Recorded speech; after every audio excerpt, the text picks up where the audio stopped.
Create powerful exhibits for small museums, schools, clubs, lodges, organizations, small towns, local historical societies.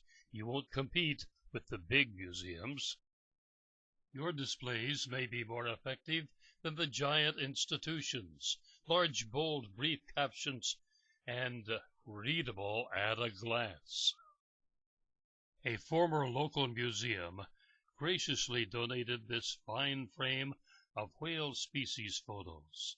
But how many people read the tiny captions and that long, small text? It's got to be readable at a glance. An exhibit becomes interactive as simply as a trap bearing a sign asking, "Can you find the plastic lobster?" Our most popular display shows the evolution of fog warning devices.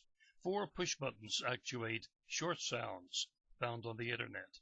Visitors look at the pictures, press the buttons, vaguely comprehending that fog sounds varied over the decades. Electronics hobbyists know about audio recording devices which play perhaps 20 seconds. Talking greeting cards use the same thing. Found this one at a party supply store for $6.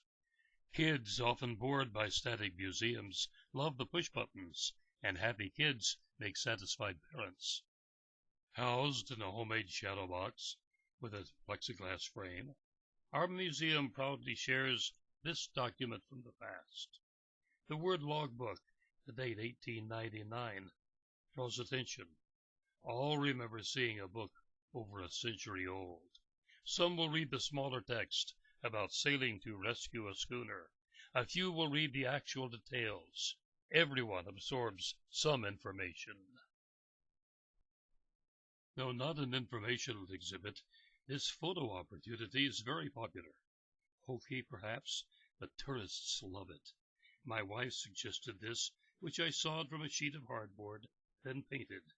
Whole families, including adults, pose for their pictures here.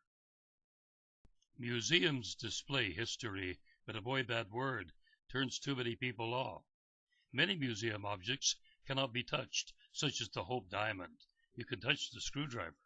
"Look, Daddy, that screwdriver has a wood handle." Imagine a time before plastic. History.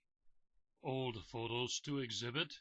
Matting like this is trendy, but do you prefer to see what your community looked like 100 years ago this way or this way? All the detail, utility poles, horse-drawn carriage, boys in knickers, readable signs. Computer printers do 8.5 by 11, so buy frames that size. Remember large, bold, brief captions and descriptors, readable at a glance. And if you're ever near the easternmost point where America begins, Lubec, Maine, come to the lighthouse and see our museum. Over 20,000 people a year do, but not in winter.